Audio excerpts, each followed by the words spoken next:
Thanks for tuning in to What's in the Box. Today I'll be reviewing Neca's Toony Terror Pinhead. Now admittedly, I've actually already done a review of this and had a little camera issue. So we're going to pretend that I've never done this before and I simply taped up the box. Yeah, I'm that goofy.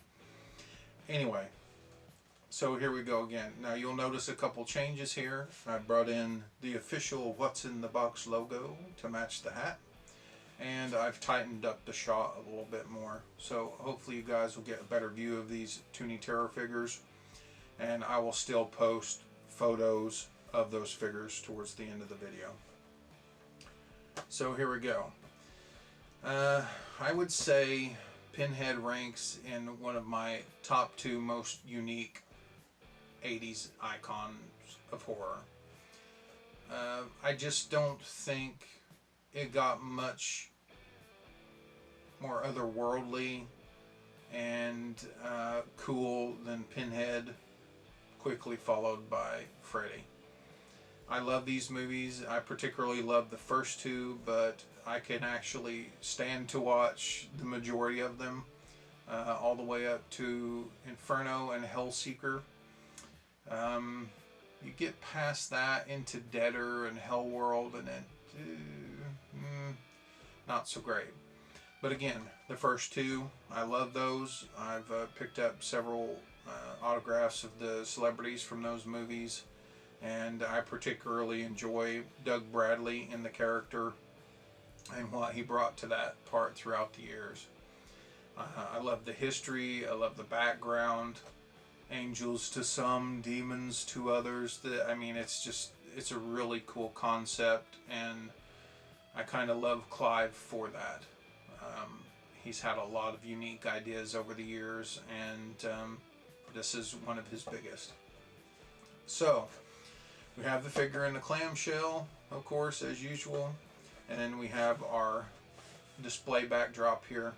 Now, thankfully, unlike my first 2 reviews of Freddy and Jason, the background has become a little more character specific. That's what I was looking for. I actually don't know where this particular figure landed in the line, but I kind of feel like Freddy and Jason were earlier figures for Toony Terrors. Now here we have the perfect background. Hanging chains, and you can see the Pillar of Souls or Pillar of Pain or whatever. I can't remember the exact name, so I'm a big Hellraiser fan, but I might not get everything right. So I think this is a good display for this figure, and hopefully in the future more of them will come out with very specific backdrops. So we're going to pull this apart and pretend I didn't tape it up, even though I told you I did. We'll set the background over here, and we'll pull the figure out.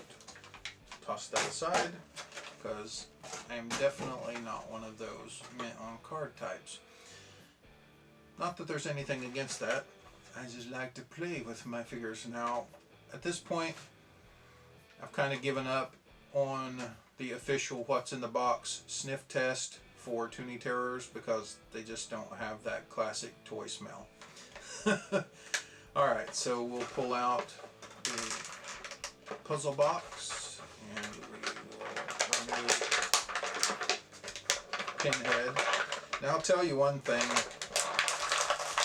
Neca has really made these clamshells difficult to get into, but that's a good thing. Formerly the figures were a little looser in the clamshells, and so yeah, it helps, but you can damage paint and stuff taking them out. I wasn't too careful that time, but this figure's okay.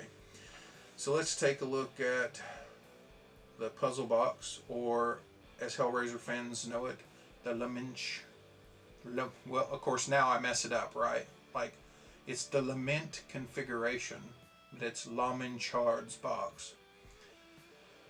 If you know anything about the history of the movies, particularly the 3rd movie, no, Hell on Earth was the 3rd movie. 4th movie was Bloodlines, and in Bloodlines we get a history about the box.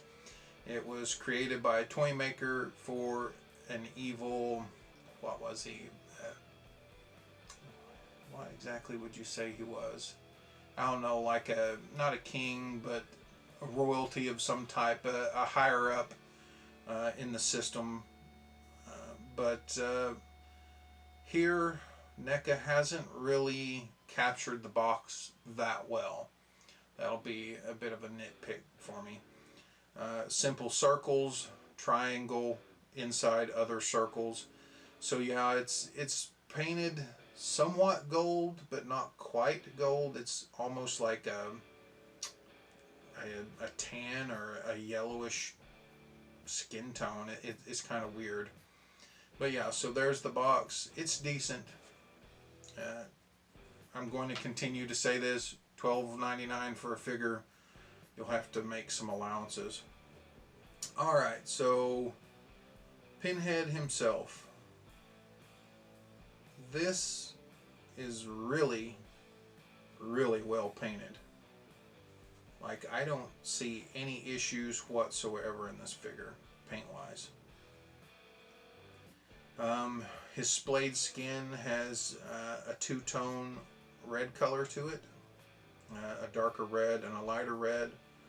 The clothing is just simply a flat black.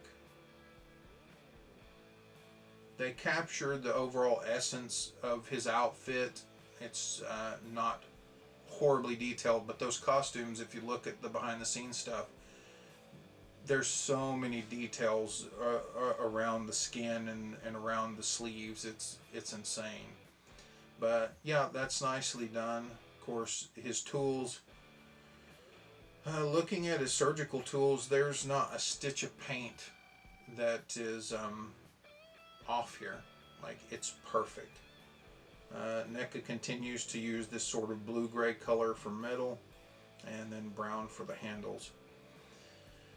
Pinhead's eyes are black as night, as they should be. I mean, he is staring into your soul, is he not?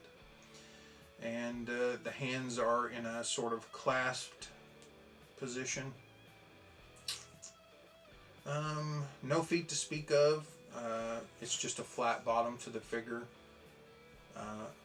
Up skirt. Sorry. Don't mind my awkward comedy.